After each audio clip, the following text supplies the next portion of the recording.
Hey, I wanted to do a video on how I live loop using the MPC Sample. I did a video just to kind of experiment and see if I would be able to live loop using the MPC Sample, and I did find a way to be able to do it.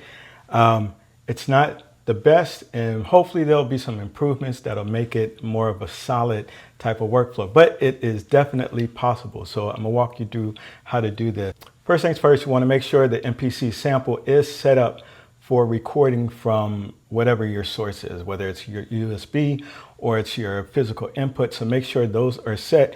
I'm using physical inputs on the rear.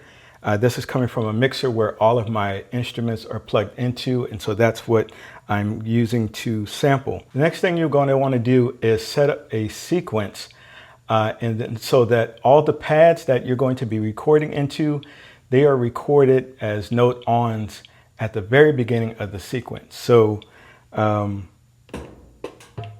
this is my sequence, and you can see the pads light up when I start the sequence. So basically just set it to record sequence, and then on the very downbeat of the first bar, you just trigger that pad.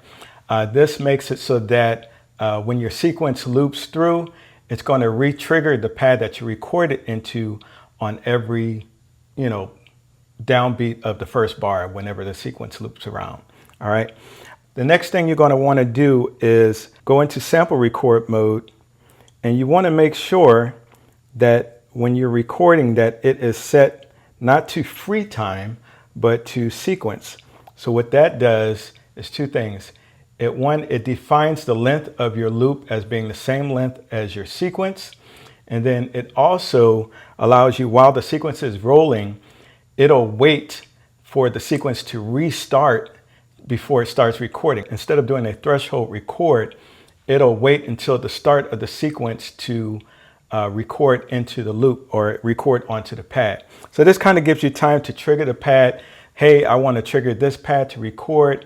And then, you get your instrument ready or you get your part ready, and then you just wait for the start of the sequence and it'll start recording, and then you can record your part. Again, this keeps everything in time. It keeps everything starting from bar one. So all of your loops will be in time with your sequence. So at this point, you're ready to record some loops, and to be able to record and keep everything in time, you're either going to want to record with the metronome on, which is what I did in my previous video, or you're going to want to record a drum pattern or something into your sequence. This is going to help you keep time with your loop so that everything, again, is in time and everything is synced, unless you don't want it to be that way. I mean, you can be as creative as you want. All right, so now that you're ready to record your loops with your sequence, there's one crucial step that you must take, and this is kind of the part I think needs improvement.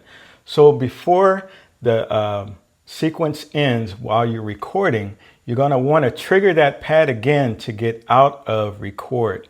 Otherwise, when the sequence starts over, it's not going to trigger that pad to start. You have to wait until the next subsequent loop for that pad to start playing back. So if you trigger that pad right before it loops back while you're recording, then it will play immediately after you record. So I'll give you an example. Let's do the keyboard part for this. So here's the loop.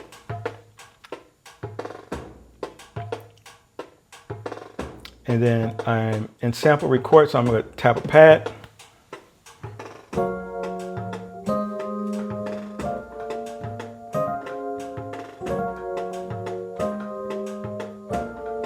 So now I want to hit again right before it loops back, and that makes it trigger that pad so that the pad can play.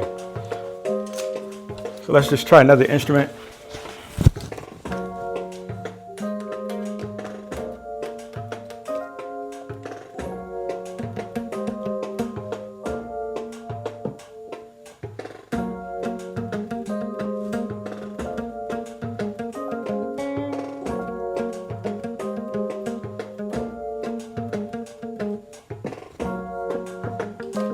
So right before it loops back, you gotta trigger that pad again.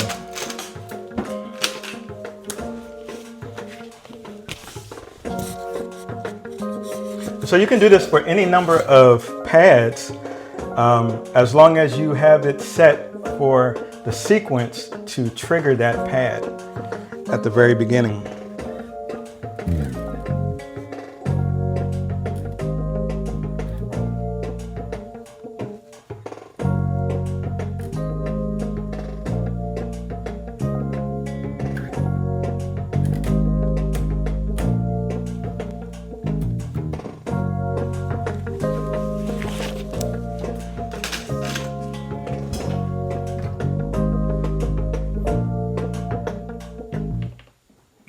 And then, of course, if you stop the sequence, you can trigger those pads. You got those you got those samples already recorded.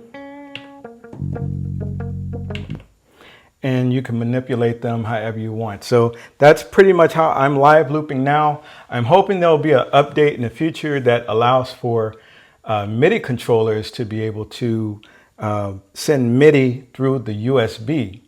Right now you can't do that. There are MIDI controller devices like this foot pedal that'll send out MIDI messages. And so I'm hoping that I'll be able to use something like this to send the MIDI note on messages to trigger those pads. This will give more flexibility and more hands-off control so that you don't have to hit the pad with your fingers, because you may be playing keyboards or you may be playing guitar. Another improvement I hope that Akai makes on this is that you don't have to re-trigger that pad right before the sequence restarts. So maybe there's some option to where you don't have to do that, and after it records that loop and the sequence starts over again, it's automatically going to play that pad. So that would be a nice little workflow for those who do live looping. I think it's a nice workflow. I can adapt to the little quirks of it and make it work.